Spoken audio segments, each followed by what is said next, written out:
Hebreus 6, nós vamos ler do versículo 10 até o versículo 12.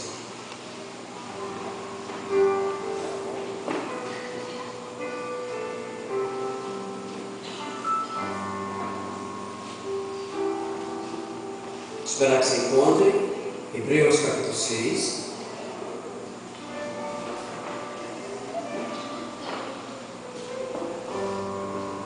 Amém? O texto diz assim: porque Deus não é injusto para ficar esquecido do vosso trabalho e do amor que evidenciastes para com o seu nome, pois serviste e ainda servis aos santos. Desejamos, porém, continue cada um de vós mostrando até o fim a mesma diligência para a plena certeza da esperança, para que não vos torneis indolentes, mas imitadores daqueles que pela fé e pela longanimidade herdam a promessa, ou as promessas. Vamos orar. Pai,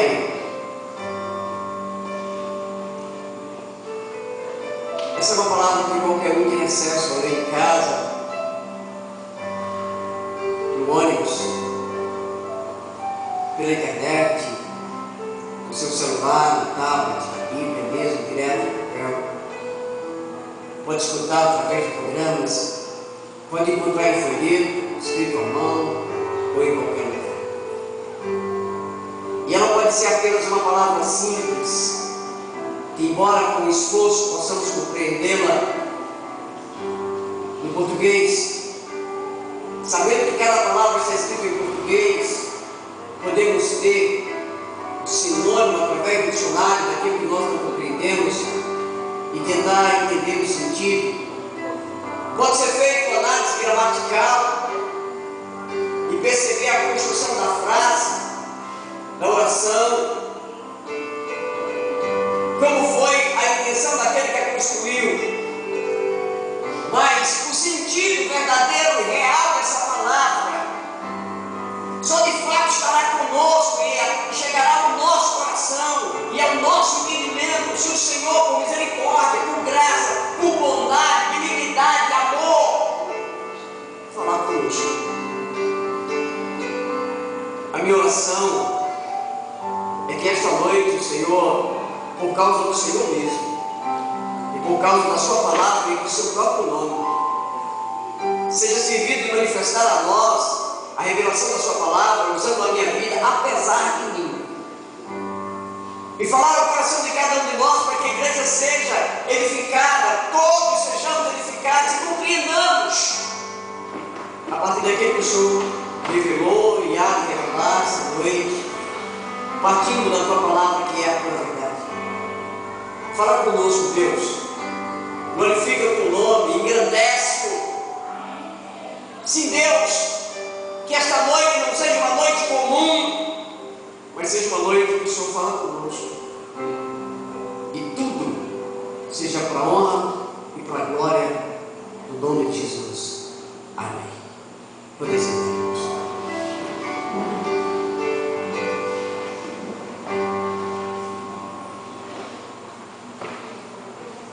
Eu não sei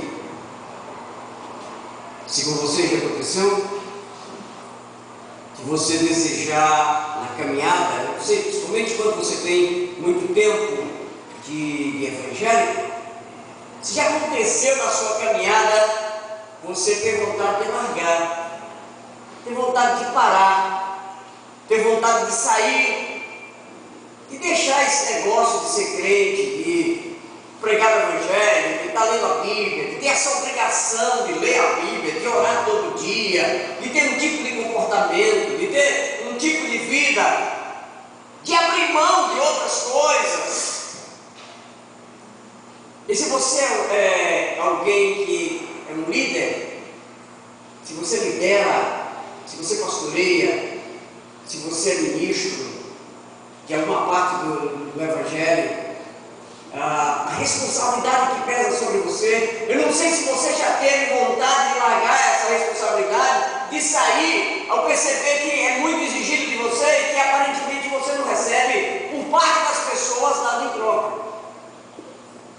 E pelo contrário, às vezes você fala e ministra para as pessoas durante um longo tempo, você fala para elas, explica para elas e elas fazem o que bem querem.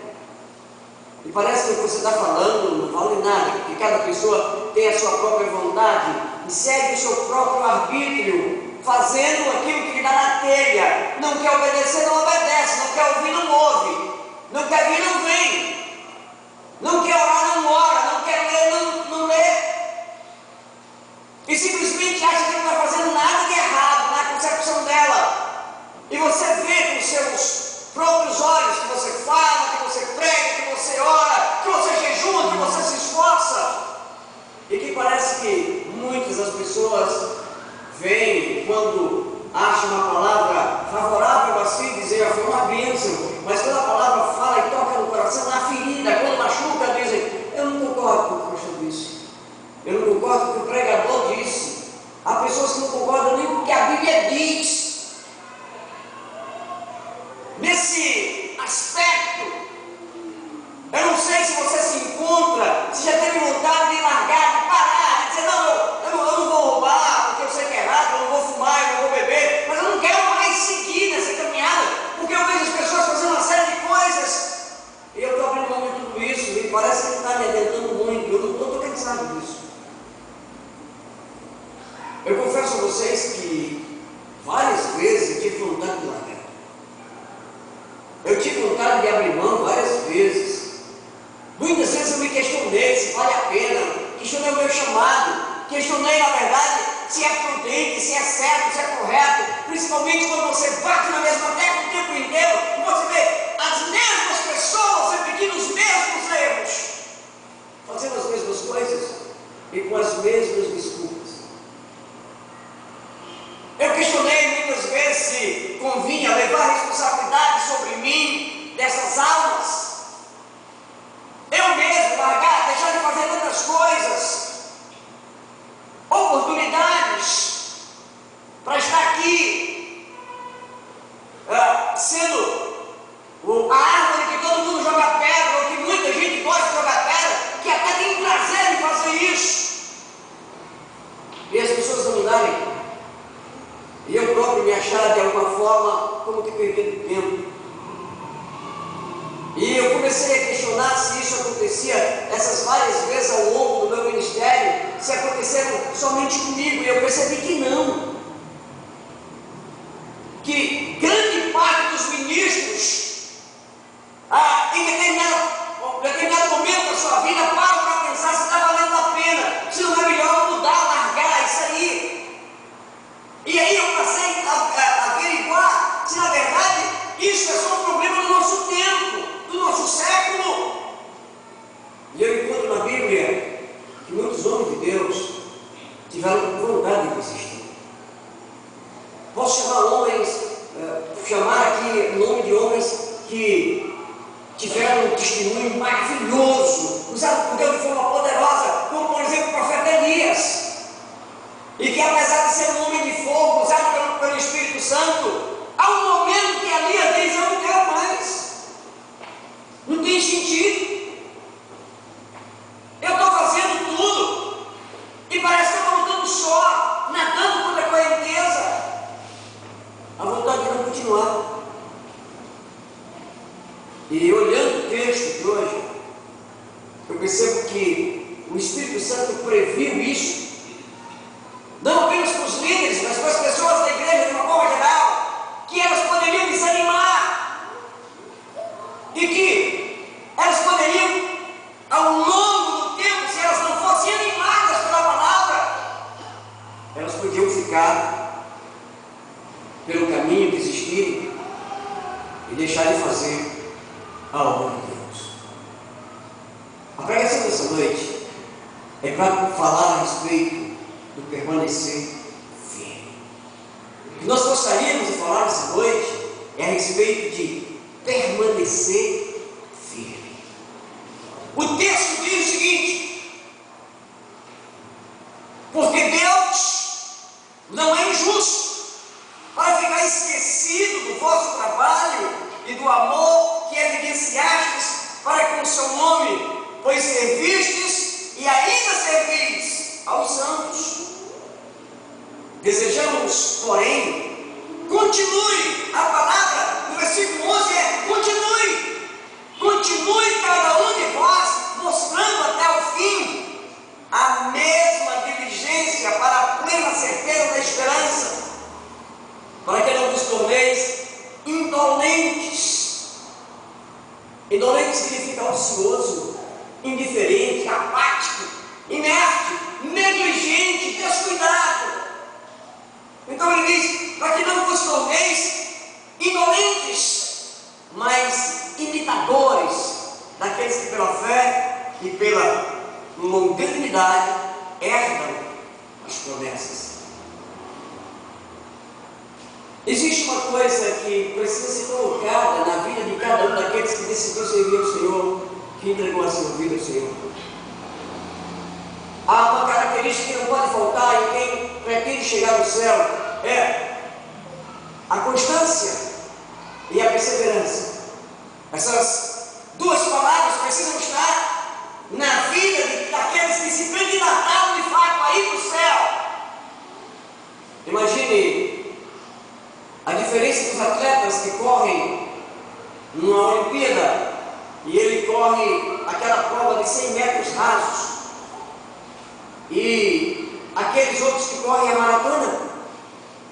Aqueles que correm 100 metros rasos, eles precisam ter velocidade apenas, precisam ter força na arrancada e velocidade, e dentro de alguns segundos ou de um curto tempo eles percorreram 100 metros.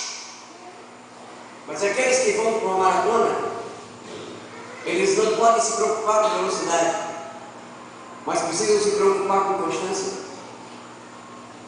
Alguns de nós, ao aceitar Jesus, saiu em alta velocidade, e saiu em alta velocidade com o primeiro amor, e começou a fazer, e saiu para fazer, e queria o tempo inteiro estar lendo a Bíblia, estar na igreja, tendo tudo, era maravilhoso.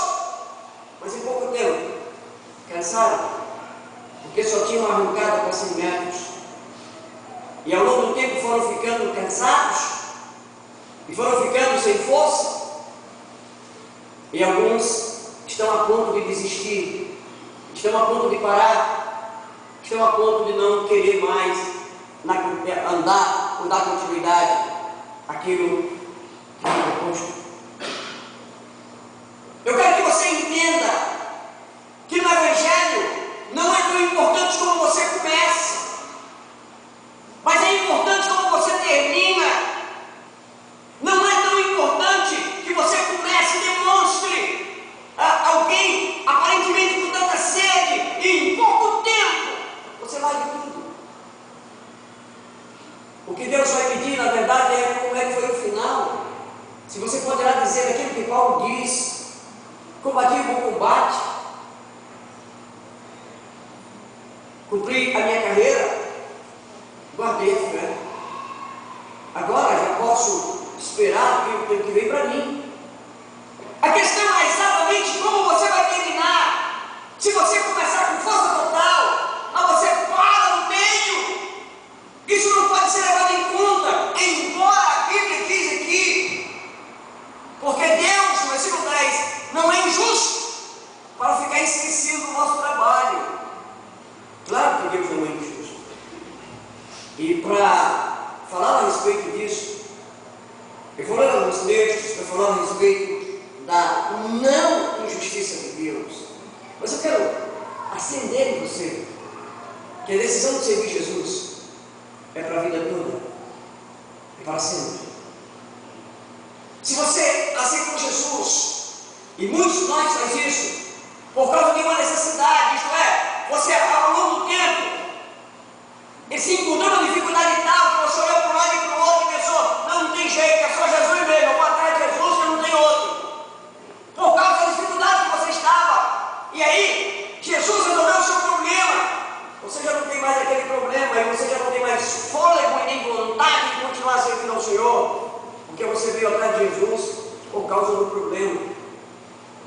Eu quero esclarecer essa noite para você que servir Jesus não é para resolver problemas, é por toda a vida, é seguir até o fim, até o último segundo da sua existência. Eu preguei, eu já não sei se falei sobre isso na quinta ou foi no domingo, a respeito dos 21 cristãos que foram mortos. Foram mortos agora, esses dias. São 21 cristãos coptas. Eles são tradicionais. Na verdade, eram egípcios que estavam na Líbia e foram presos pelo o grupo islâmico, que os que estão acompanhando o noticiário sabem que o grupo islâmico é um grupo que se levanta dizendo que é o nome de Deus, de Alá, e está destruindo cristãos e ocidentais de uma forma geral. E tem convocado jovens de todos os lugares, inclusive no Brasil, para entrar no nome de Alá, matar pessoas.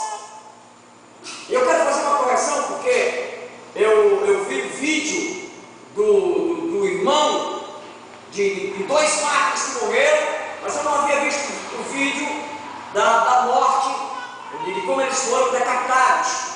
Eu apenas li e ouvi que alguém que tinha visto o vídeo, e eu falei que tinha sido cerrado o pescoço deles, todos olhando, mas foi cortado na mesma hora o pescoço deles. Eu vi o vídeo, e eles de fato não cortaram, não decapitaram, passando o facão na cabeça de uma vez para que a cabeça caísse. Eles foram devagar, cortando a cabeça de cada um daqui para trás, até que tombassem, todos tombassem. Ao olhar para aquilo, eu fico pensando na minha decisão de servir a Jesus e na decisão da igreja para quem eu prego todos os domingos, nas quintas e nas terças-feiras. Todos os homens, os 21, cada um cercado pelo seu carrasco, vem na beira da praia e é filmado, e o grupo islâmico faz questão de filmar como sendo uma coisa espetacular.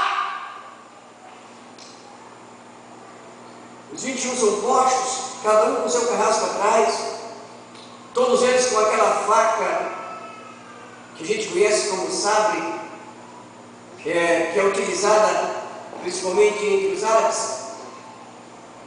Um faz um discurso inflamado contra os cristãos, os cruzados, ou como eles dizem, os que defendem a cruz, e ensaiado como uma coreografia, eles deitam cristãos, todos eles com a mão amarrada para trás, eles deitam ele na areia da praia e vão cortando lentamente o pescoço até que separe o pescoço da cabeça. Desculpe, a cabeça seja separada do corpo e coloca sobre o corpo a cabeça de cada um. É uma cena difícil de ver. Eu falei sobre isso, acho que foi na quinta que eu falei sobre isso. E sobre o testemunho do irmão de dois que tinham sido mortos, que foi entrevistado também numa rádio árabe. E ao perguntar a ele, na verdade, o que ele sentiu daquilo, dois dos seus irmãos foram mortos. O entrevistador perguntou: você teve um irmão morto? Ele disse: não, na verdade foram dois. E o que você sentiu? O que você achou disso? Ele: não, eu queria na verdade agradecer ao grupo islâmico por não ter cortado o áudio, por deixar a gente ouvir o que os cristãos disseram, porque na hora que eles foram mortos, eles declararam sua fé, e nós ouvimos eles morrerem por causa do Senhor Jesus, e isso nos fortaleceu. Nós estamos mais crentes do que antes. Nós estamos trocando presentes que estamos deixando uns com os outros, porque Jesus está em nós. Interessante, eu fiquei pensando, se tivesse meu irmão morto, decapitado, e eu visse a cena, eu entrava em desespero. Ele alegres com o Deus que nós temos. E então o entrevistador pergunta para ele: e você o perdoaria? Se você encontrasse com ele, você o perdoaria? Ele disse: olha, eu estava conversando com a minha mãe sobre isso. E ele disse: a minha mãe é iletrada, ou seja, nunca estudou. E ele disse: eu perguntei para ela se encontrasse o assassino, aquele que matou, ele disse: é só esse aí, o cara que matou os teus filhos, o que você faria? Ele disse: a minha mãe disse: eu os convidaria a entrar na minha casa e os agradeceria porque eles fortaleceram a minha fé. Foi perguntado para ele: você oraria por ele? Você está no ar? Você faria uma oração por ele? Ele nem contou pipoca, já começou orando: Senhor, abre o coração deles para que percebam que estão acreditando nas coisas erradas, converte esses homens. E eu comecei a pensar sobre o meu cristianismo. Isso não é uma coisa de muito tempo. O vídeo foi publicado acho que semana passada, uma coisa assim. Está na internet, você encontra com facilidade, é só pesquisar. Cristãos que estão morrendo pela fé, porque entenderam que a decisão que eles fizeram é para a vida inteira, é para sempre. E alguns de nós começam a se questionar ao longo do tempo se vale a pena continuar pregando, vindo para a igreja, dando dízimo, oferta, convivendo com irmãos, com pessoas que no primeiro momento são capazes de explodir, jogar tudo fora, de falar mal. O texto diz, no versículo 10, porque Deus não é injusto. Levítico capítulo 19, versículo 35 diz: não cometereis injustiça no juízo, nem na vara, nem no peso, nem na medida. Deuteronômio 25, 16, porque é abominação ao Senhor teu Deus todo aquele que pratica tal injustiça. Deuteronômio 32, 4, eis a rocha, suas obras são perfeitas, porque todos os seus caminhos são juízo. Deus é fidelidade e não há nele injustiça, é justo e reto. Segundo Crônicas 19, 7, agora pois seja o temor do Senhor convosco, tomai cuidado e fazei-o, porque não há no Senhor nosso Deus injustiça, nem parcialidade, nem aceita ele suborno. No Salmo 92, versículo 15, está escrito, para anunciar que o Senhor é reto, ele é a minha rocha, e nele não há injustiça. Isaías 53, 9, designaram-lhe a sepultura com os perversos, mas com o rico que esteve na sua morte, posto que nunca fez injustiça, nem dolo algum se achou em sua boca. Jeremias capítulo 2, versículo 5, assim diz o Senhor: que injustiça acharam vossos pais em mim, para de mim se afastarem, indo após a nulidade de ídolos, dos ídolos, e se tornando nulos eles mesmos.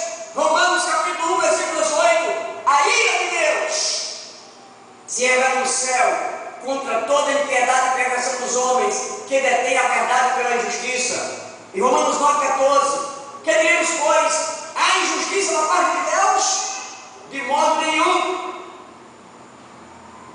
A questão, se Deus não é injusto, e ele faz questão de dizer aqui em Hebreus 6, 10, o versículo que você leu diz, porque Deus não é injusto, então nós podemos crer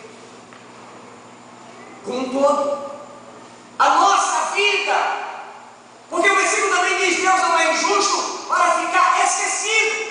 Ora, é claro que nós sabemos que Deus não esquece, mas ele faz questão de salientar que Deus não esquece do nosso trabalho, do que você fez. Hebreus capítulo 12, do versículo 1 ao 3 diz assim: portanto, também nós, visto que temos a rodear-nos tão grande nuvem de testemunhas, desembaraçando-nos todo o peso do pecado que tenazmente nos assedia, corramos com perseverança a carreira que nos está proposta, olhando firmemente para o autor e consumador da fé, Jesus, o qual, em troca da alegria que lhe estava proposta, suportou a cruz, não fazendo caso da ignomínia, e está sentado à destra do trono de Deus. Considerai, pois, atentamente aquele que suportou tamanha oposição dos pecadores contra si mesmo, para que não vos fatigueis, desmaiando em vossa alma. O que ele está dizendo? Nós vimos no texto que a ordem, o texto que nós colocamos como base é: precisamos continuar, aconteça o que acontecer, precisamos ser perseverantes e constantes. Ou então, corremos o risco de esfriar e desistir, porque nós estamos buscando outra coisa e não entendemos que a decisão em Cristo é para sempre, é para a vida inteira, e não há desculpa para a gente desistir. Precisamos entender que a nossa arrancada, quando nós aceitamos Jesus, ela precisa ter um alvo. Se você aceitou Jesus para você se livrar de um problema de saúde e você já foi curado, provavelmente você acha que já alcançou o alvo, não precisa mais servir Jesus. Se era para sair da droga, do cigarro, ou para tirar o seu pai do vício, seu irmão, sua tia, e já alcançou o alvo, provavelmente você não tem mais motivo para estar seguindo ao Senhor. Mas você precisa entender que se você fez assim, você vai desistir do Senhor, porque o que você estava buscando era só isso. Mas não é isso que um cristão deve buscar no Senhor.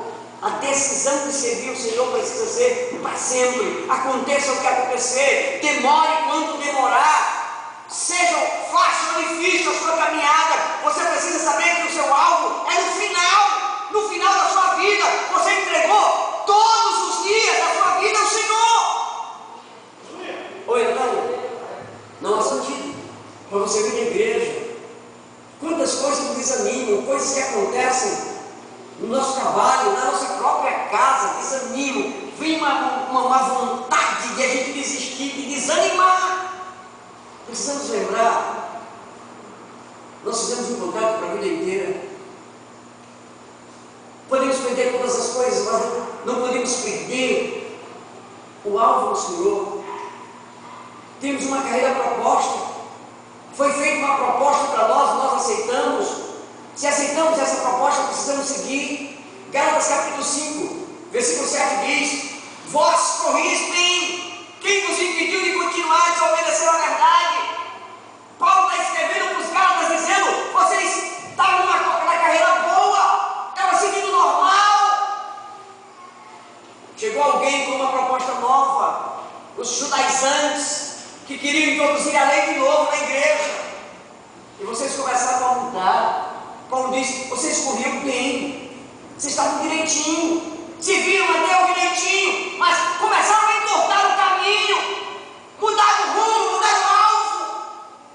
Mateus capítulo 24, versículo 13, ele fala de uma forma dura. Ele diz: aquele porém que perseverar até o fim será salvo. Ele está dizendo o seguinte: não basta aceitar Jesus, não basta passar por humilhação, não basta você ter problemas no começo e desistir.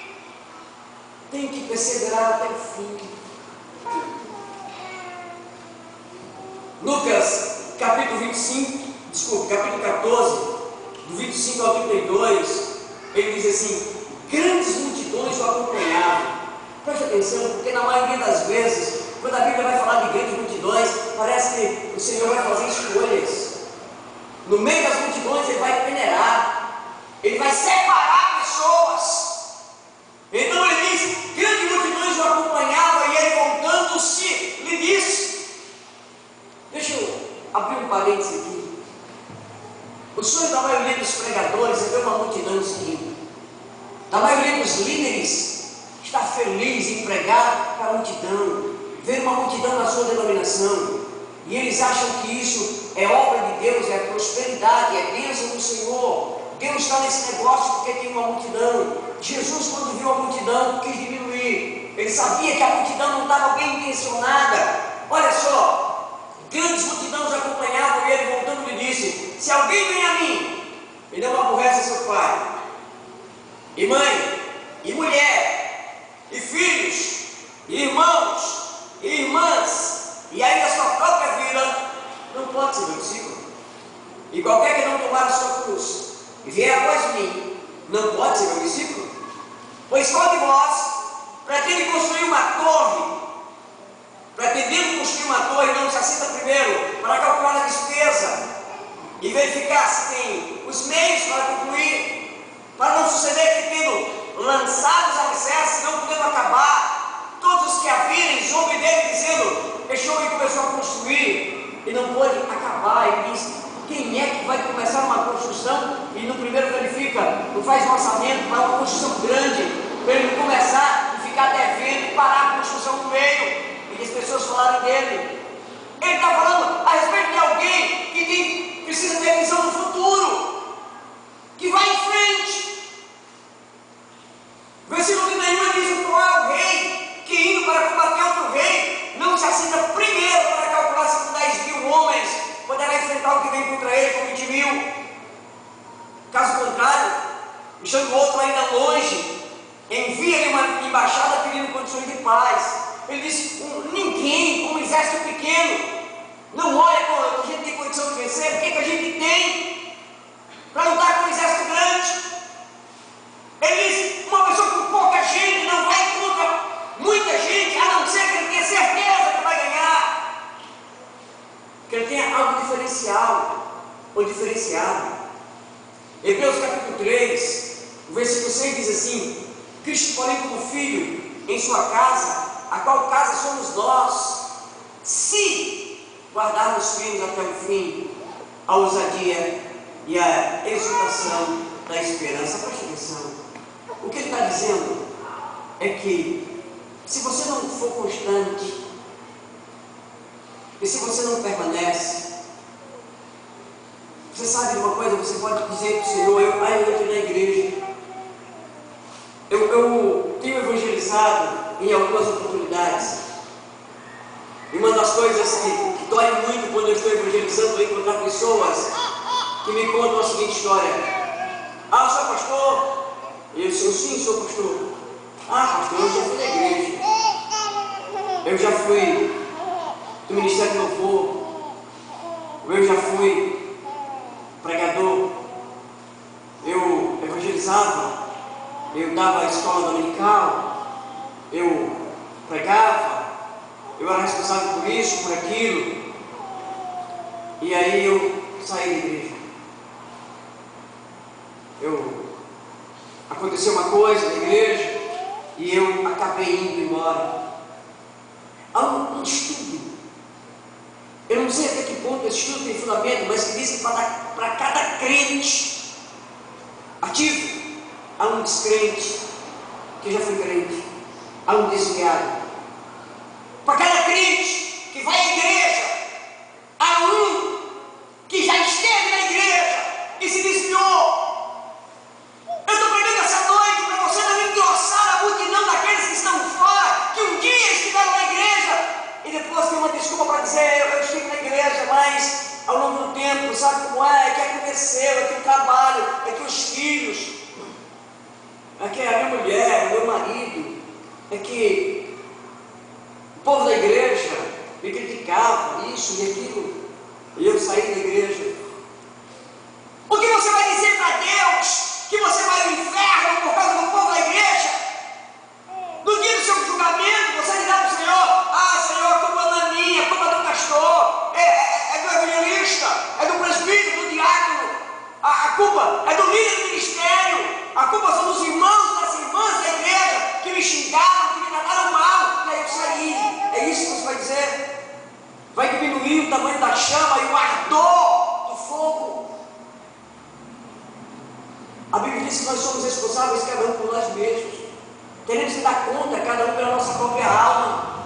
Qual a desculpa que nós vamos ter para dizer que começamos bem, que nós evangelizamos? Se o senhor lembra no começo, a gente evangelizava, mas aí, ao longo do tempo, a gente, sabe como é que é? Esfriou, saiu da igreja, começou a assistir novela, começou a ler o que não devia, experimentamos bebida, e a coisa foi acontecendo e a gente acabou indo embora da igreja.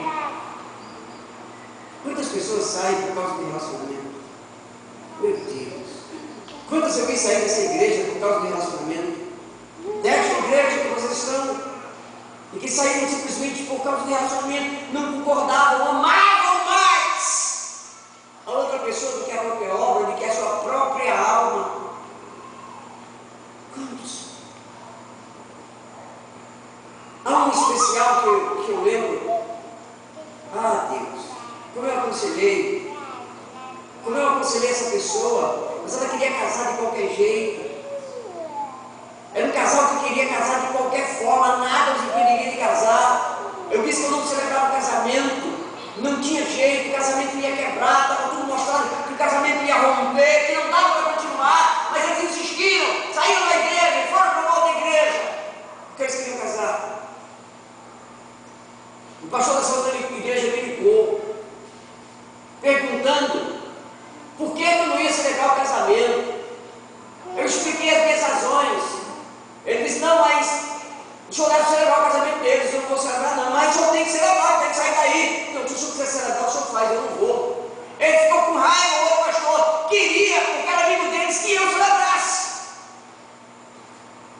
Eles procuraram uma outra igreja. O outro pastor ligou de outra igreja para mim, e eu dei as mesmas respostas. O pastor disse: em suma, o senhor concorda que eles sejam casados ou não? Eu falei: não. E o pastor também não chorou. Mas finalmente eles acharam um pastor que concordou com eles e celebrou o casamento deles.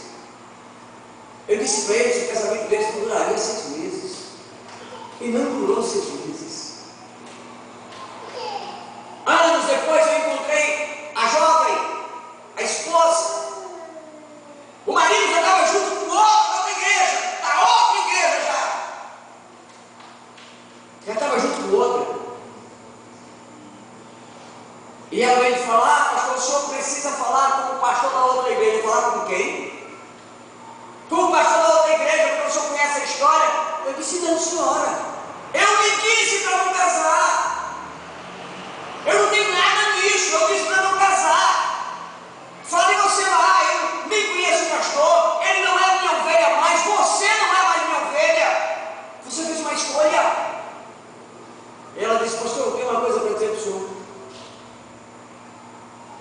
Tudo que o senhor disse que aconteceu no casamento aconteceu. Eu tenho um exemplo para ele. Ele disse: olha, você vai morar junto com outra pessoa, com a família dele, falando para a jovem, você vai botar um iogurte na geladeira. Quando você procurar o iogurte não vai dar mais, vai ser motivo de confusão. Ela disse para mim: pastor, o senhor lembra até do exemplo do iogurte, até isso aconteceu. Infelizmente, ela foi para um lado bem difícil. Eu não sei como está vivendo ele. Havia proposto casar de novo com outra. Não sei como está. Mas seguir a carne é muito fácil. Desobedecer é muito fácil. Hebreus capítulo 3, versículo 14 diz: porque nos temos tornado participantes de Cristo, se de fato guardamos firme até o fim a confiança que desde o princípio tivemos. O que vai nos fazer ser salvo é permanecer até o fim. Nós não podemos interceder, podemos largar no meio do caminho. A pregação dessa noite é para dizer para você que está tentando desistir, que está se sentindo fraco, que está achando que não vale a pena. Eu quero dizer para você: insista, mesmo que seja debaixo de lágrimas, mesmo que o fardo esteja pesado, insista, não largue Jesus por nada. Haverá um tempo em que você vai jubilar e vai perceber que esse pequeno sofrimento não vale nada diante de Deus. Eu vi alguém dizendo, eu não sei mais bem como, mas eu achei interessante. Ele dizendo que o salário para quem serve a Deus aqui não é muita coisa não, mas a aposentadoria é coisa do outro mundo. Então, todo mundo faz trabalho pensando na aposentadoria. Olha, trabalho, porque a aposentadoria lá no céu vale a pena. Apocalipse capítulo 2, no versículo 26, a Bíblia diz assim: é o vencedor que guardar até o fim as minhas obras, eu lhe darei autoridade sobre as nações. O Senhor está falando a respeito de pessoas que vão até o fim. Vencedor não é aquele que ganha uma batalha, 2 batalhas, 15 batalhas. Vencedor é aquele que não se entrega, que não abre mão. Ele pode morrer, mas ele continua professando o nome do Senhor Jesus Cristo. Mateus capítulo 21, versículo 28 ao versículo 31. O Senhor diz assim: o que vos parece? Um homem tinha 2 filhos. Chegando-se ao primeiro, disse: filho, vai hoje trabalhar na vinha? Ele respondeu: sim, senhor. Porém não foi. Dirigindo-se ao outro, ao segundo, disse a mesma coisa, mas ele respondeu: não quero. Depois, reprimido, foi. Qual dos 2 fez a vontade do Pai? Disseram: o segundo. Declarou Jesus: em verdade vos digo que publicanos e meretrizes vos precedem no reino de Deus. É dura a palavra, mas o que ele está dizendo é: não importa como você começa, o que importa é como você termina. É o final. O final é que realmente interessa. E há muitas pessoas que disseram sim para o Senhor, e a exemplo desse filho, largaram. No primeiro momento disseram sim, aceitaram Jesus, mas abandonaram Jesus. E é o exemplo do segundo filho. Há muitas pessoas que não queriam Jesus, que falavam mal da igreja, mas elas vão se arrepender e vão terminar os dias delas com o Senhor. E aqueles que achavam que ia vão ficar, e aqueles que achavam que não ia irão para o céu. O segredo é permanecer, é continuar. Hebreus capítulo 10, versículo 35 a 39, a Bíblia diz assim: não abandoneis, portanto, a vossa confiança. Preste atenção. Você precisa confiar. Até o último instante você precisa confiar. Não abandoneis, portanto, a vossa confiança. Ela tem grande galardão. Com efeito, tens necessidade de perseverança, para que, havendo feito a vontade de Deus, alcanceis a promessa. Porque ainda dentro de pouco tempo, aquele que vem virá e não tardará. Todavia, o meu justo viverá pela fé, e se retroceder, nele não se compraz a minha alma. Nós, porém, não somos os que retrocedem para a perdição, somos, entretanto, da fé para a conservação da alma. A Bíblia está dizendo o seguinte: retroceder é para a perdição, voltar atrás, largar, é perder tudo que está escrito como promessa, como galardão. No livro do profeta Ezequiel, no capítulo 3, nós temos, olhando a partir do versículo 16, nós vamos perceber que aquilo que é descrito aqui no livro de Hebreus diz assim: porque Deus não é injusto para ficar esquecido. É claro que nós sabemos que Deus não tem problema de memória, não tem amnésia, não vai bater com a cabeça e se esquecer. Mas o segredo de continuar lembrado é permanecer fazendo. Olha o que Deus diz no livro de Ezequiel 3, a partir do versículo 16. Fim dos 7 dias, veio a minha palavra do Senhor dizendo: filho do homem, eu te dei por atalaia sobre a casa de Israel. Da minha boca ouvirás a palavra e o avisarás da minha parte. Quando eu disser ao perverso, certamente morrerá, e tu não avisares, e nada disseres para o divertir no seu mau caminho, para lhe salvar a vida, esse perverso morrerá na sua iniquidade, mas o seu sangue da tua mão o requererei. Mas se avisares o perverso, e ele não se converter da sua maldade, e do seu caminho perverso, ele morrerá na sua iniquidade, mas tu salvaste a tua alma. Também quando o justo se desviar, é esse versículo que eu quero chegar, também se o justo se desviar da sua justiça, me fizer maldade, e eu puser diante dele um tropeço, ele morrerá, visto que não avisaste o seu pecado, morrerá e a sua justiça que praticara não serão lembradas, mas o seu sangue da tua mão o requererei. Veja só o seguinte: a justiça que ele praticou não será lembrada. Embora o versículo 10 fala que Deus não esquece, Ezequiel disse que o segredo dele não esquecer é você permanecer fazendo. Sabe pessoas que disseram, que vão dizer, ou que podem dizer para você: eu fiz parte do avivamento de 1900 e tanto, eu preguei, eu ganhei almas para Jesus, eu orei, enfermos eram curados quando eu orei, Deus fazia maravilhas. E como é que você está agora? Desviado. O Senhor diz: eu não me lembrarei das justiças que foram feitas. Deus não tem parte. Escute, é duro. Deus não tem parte com desertores. Deus não tem parte com covardes, pessoas que vão embora qualquer que seja a desculpa que ela dá para estar fora da obra. No dia do juízo, ela não terá explicação ou justificativa diante de Deus. Por que não terá? Porque ela abandonou o barco. Ah, pastor, o senhor não sabe a minha luta. Sabe o que Hebreus diz? Na luta contra o pecado não resististe, até o sangue. Sabe, dos 21 cristãos resistiram até o sangue. Se você quiser ver o vídeo, você precisa ver como as águas do mar ficam vermelhas do sangue de 21 homens que foram estrangulados, foram decapitados.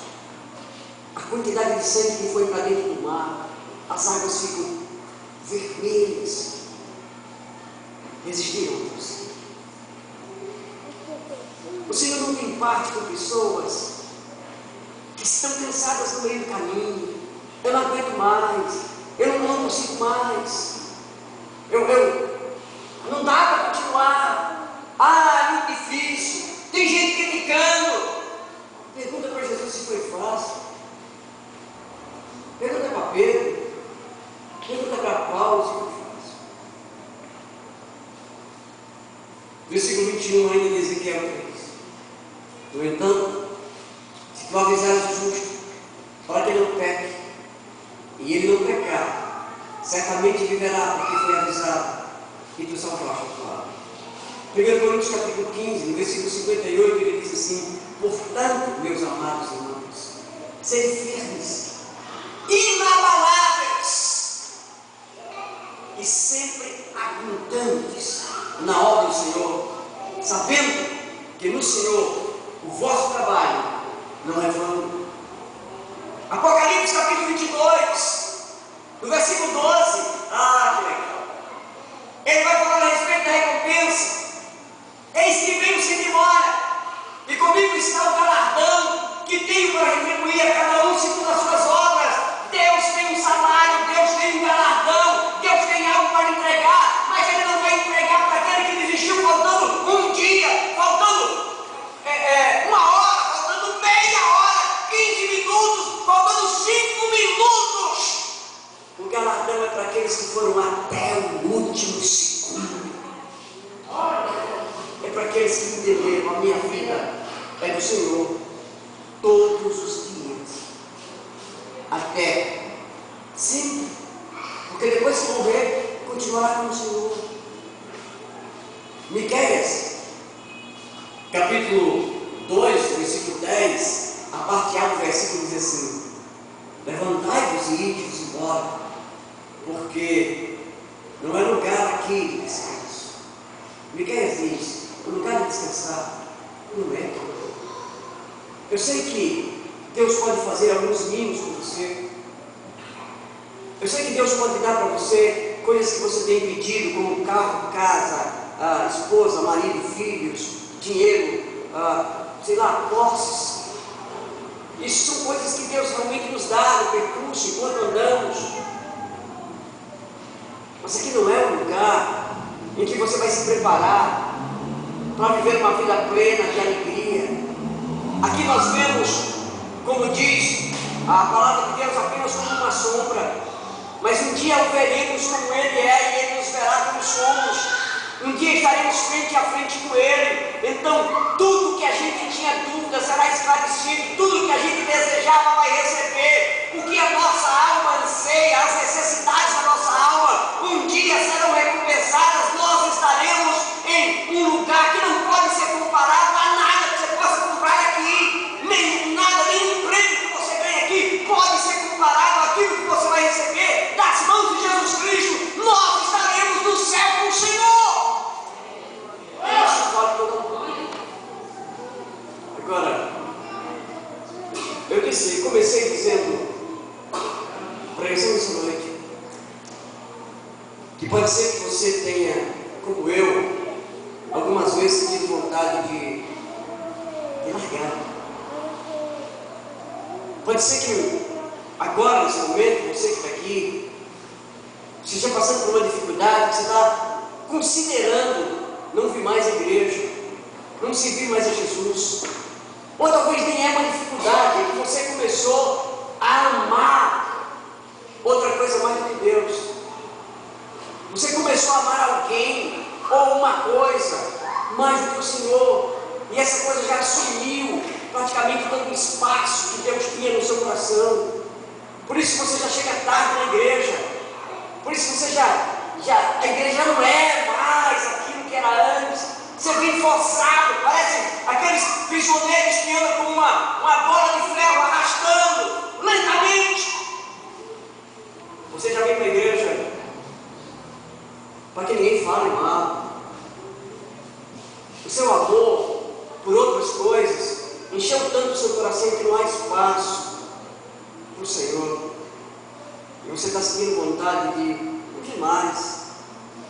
Sabe, há crentes que começam a encontrar problemas dentro da igreja, e eu vou dizer que os problemas existem, não só nas outras igrejas, nessa igreja também existem problemas. Estamos lidando com pessoas diferentes, tem quase crente, tem crente, então tem descrente. Tem descrente que acha que é crente mesmo, tem crente que não sabe se é crente de verdade, tem quase crente que se acha no direito de mandar os crentes, por aí vai. Algumas pessoas, ao longo da vida, elas começam a encontrar problemas na igreja, se decepcionam e dizem: não, eu não vou mais servir a Deus na igreja, eu vou servir fora, eu vou servir diretamente a Deus. Sabe, eu estava vendo, eu encontrei um famoso que disse isso.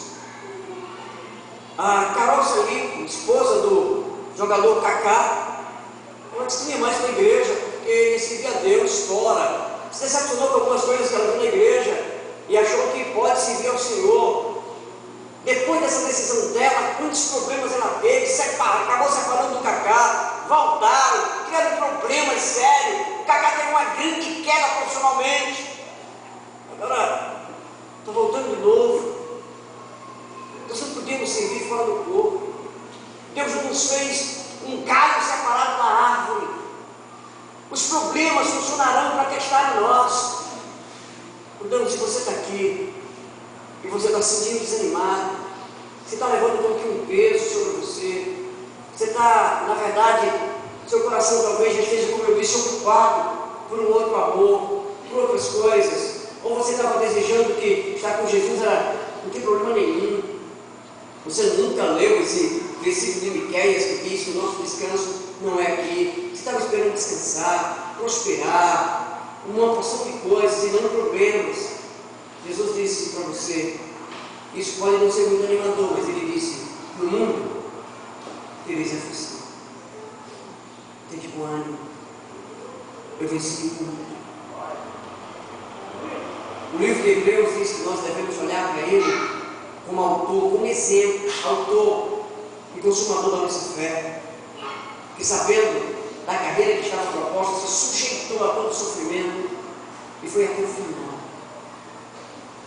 Tem uma carreira proposta para nós. Eu quero incentivar você esta noite a não desistir, a não abrir mão, a não não largar aquilo que Deus propôs para você. Eu não sei quanto tempo ainda falta, mas Deus vai recompensar você. Você não está fazendo em vão, você não está trabalhando em vão, você não está sofrendo em vão. Se você estiver sofrendo, o que você estiver sofrendo, entregue na mão de Deus. Não lute com você mesmo. Ele vai te recompensar no tempo certo.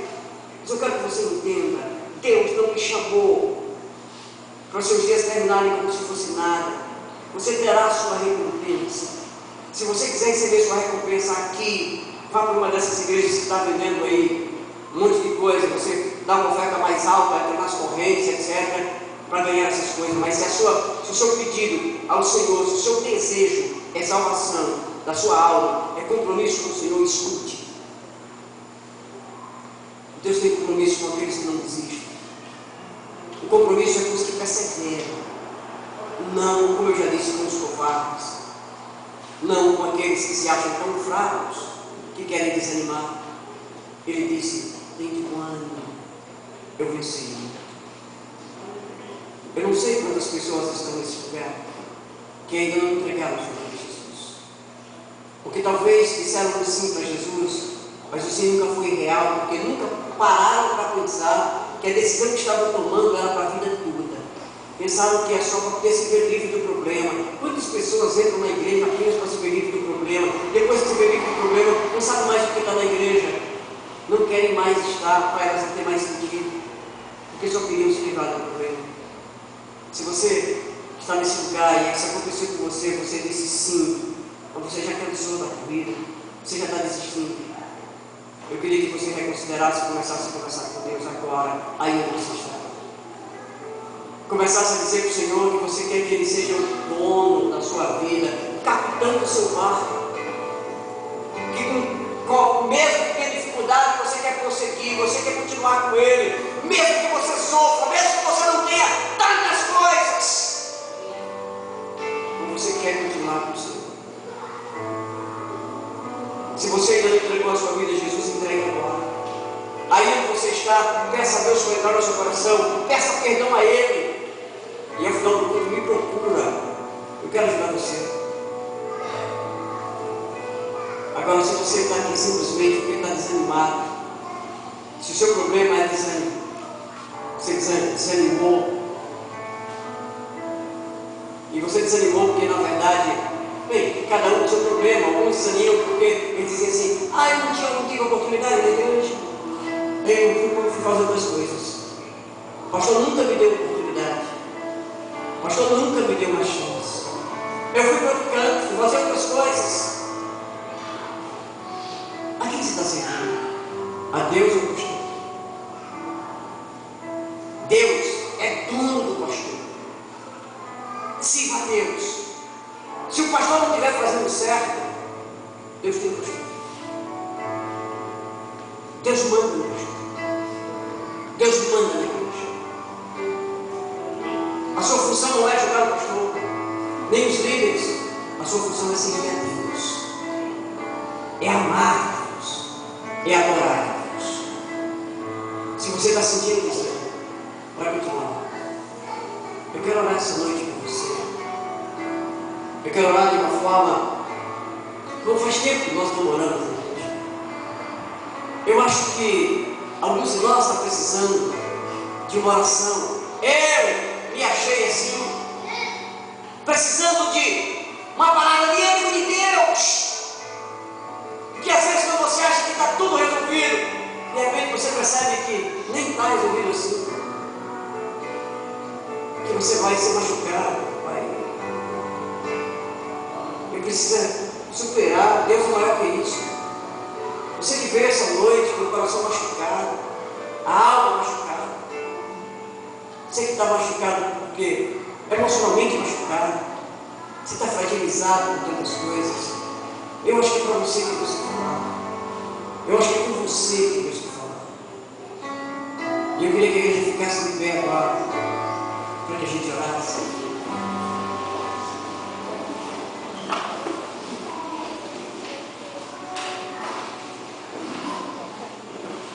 Precisamos da força do Senhor. O que nos nos faz continuar não é a nossa própria força, o nosso próprio ânimo. Nós precisamos que o Senhor injete em nós um novo ânimo, uma nova força. Precisamos que o Senhor derrame unção sobre a nossa vida. Precisamos que o Senhor nos motive.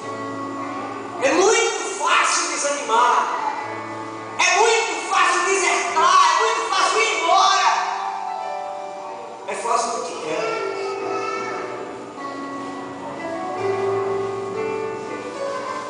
Quando Gideão estava lá com a sua turma, milhares, dezenas de milhares,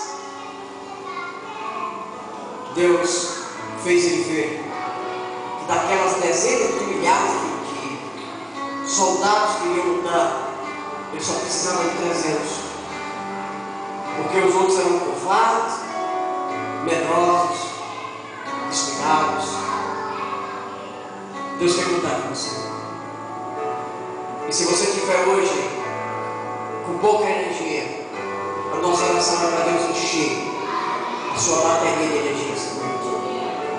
Se você estiver com pouco combustível, a nossa oração vai ser para Deus encher o seu tanque de combustível essa noite. Se você estiver fraco, a nossa oração essa noite vai ser para Deus fortalecer você,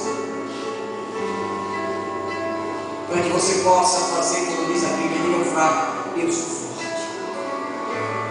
Agora eu quero que você comece a clamar a Deus aí onde você está. No seu lugar, você começa a pedir a Deus. Comece a pedir a Deus para chegar a você, para tocar em você, para encher você. Porque eu vou orar para que Deus ouça o clamor da igreja. Sobretudo você que tem se sentido fraco.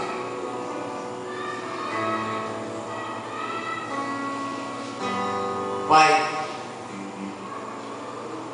essa noite nós estamos nesse lugar porque amamos o Senhor. Não há um outro local onde a gente possa ser abastecido, reabastecido, senão na sua presença e pelo seu Espírito. Os homens não conseguem ver o nosso coração e a nossa alma e não sabem o que estamos passando. As pessoas julgam facilmente pelas aparências ou pelo achômetro.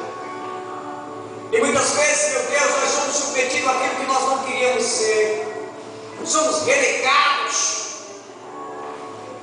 E muitas vezes nós somos postos à prova com a tua própria permissão para testar o nosso coração e o nosso amor. Essa noite eu quero orar ao Senhor, que em nome de Jesus o Senhor se levante agora em favor da sua igreja, que o Senhor comece a tocar no seu povo agora em nome de Jesus, e comece a trabalhar nessas pessoas agora, enchendo a vida de cada uma dessas pessoas com o seu ânimo santo, com a sua unção maravilhosa. O Senhor vai levantando homens e mulheres dispostos a servir ao Senhor, para que sejamos homens cheios do teu Espírito, Senhor. Vai tocando agora na vida de cada um de nós. Precisamos disso, Senhor. Precisamos ser tocados por Senhor. Com o seu Espírito agora, Senhor, sopra sobre esse povo. Sopra sobre nós. Nos ajuda a vencer a maneira do pecado. Nos ajuda a vencer as humilhações, as ignomínias, o desprezo. Nos ajuda a vencer a nós mesmos. Nos ajuda a vencer o preconceito da sociedade, o preconceito das pessoas que estão próximas. Nos ajuda, Deus, a vencer cada dificuldade. Eu oro que o Senhor comece a libertar pessoas aqui. E essas pessoas que têm amado muito mais o mundo, amado muito mais outras coisas do que o Senhor, possa nessa noite ter o coração tocado e ser voltado para o Senhor. Comece a tocar as vidas, comece a tocar agora em nome de Jesus. Vai tocando agora essas pessoas, cada pessoa que está orando agora, que está pedindo ao Senhor. Eu quero orar agora, meu Deus, que o Senhor responda essas pessoas que estão sedentas, que estão pedindo, que elas não cabem em si mesmo, elas não conseguiram por si próprias, mas esta noite eu oro que o Senhor traga do Senhor para elas, vai trazendo, vai enchendo a vida dessas pessoas.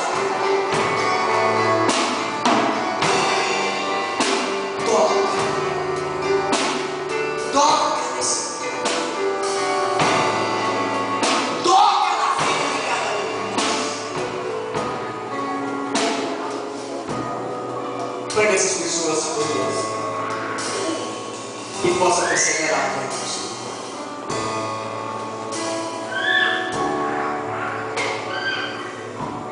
Pai, agora nos leva para casa. Permanece abençoando o teu povo. Nos põe no caminho correto e nos mantém, Senhor. Que a graça do nosso Senhor e Salvador Jesus Cristo, o amor do Pai, a comunhão e a doce consolação do Espírito Santo seja com cada irmão, em Cristo Jesus. Amém?